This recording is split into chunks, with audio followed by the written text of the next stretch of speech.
Salmo number 91. Ang Diyos aton mangangapin.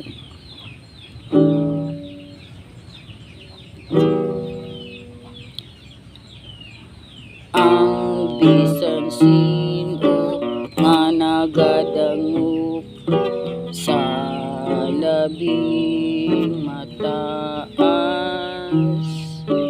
ang bisan sino nagapabilin idalom sa labing makagagahong. Nakasiling ang Ginoo, ikaw akong palalipdan kag mga ngapin.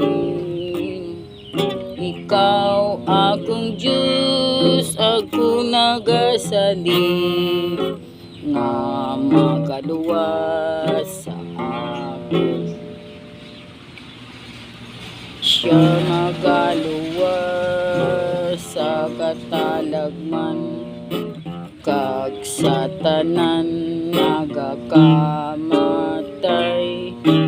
Sa balatian magatabon, idalom sa iyang papa. Hindi gid ikaw maano sa idalom sa iyang pagtatag. Ang iyang katutom nagaapin kag nagatabang sa imo.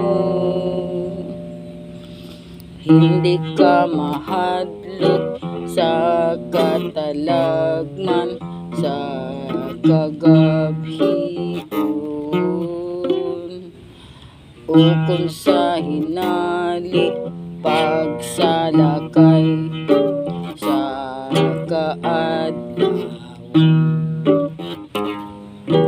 Sa mga kalalatan na mag-aabot sa kadudulman o kung kalautan, bisan isa kalibo mapukon sa luyo mo, napulo kalibo sa palibot mo, pero ikaw hindi gid maano.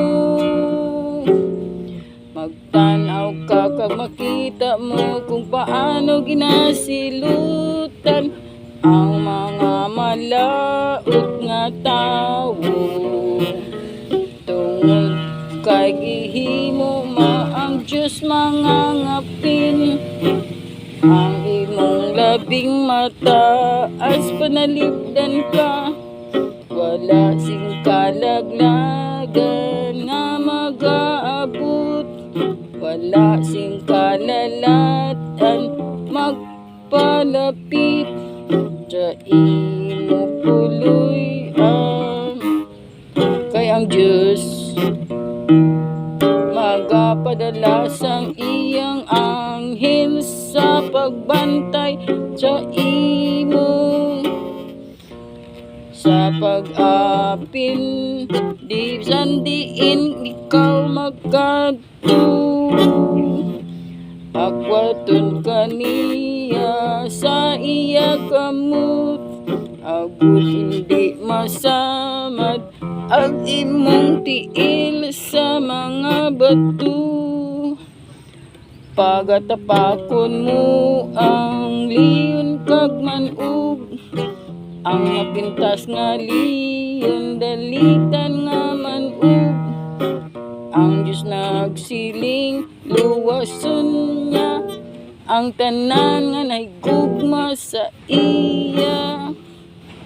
Kag siling niya apinan ko sila, ang mga nagakilala sa ako. Kung magapanawag sila ako magsabat, kunyara sila sa kalisod ako magaupod. Siling sang Ginoo luwason ko kag padunggan sila.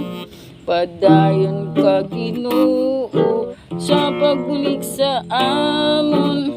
Yan mo kami ng lawig nga kabuhi, kag luwason mo gid kami. Salamat Ginoo.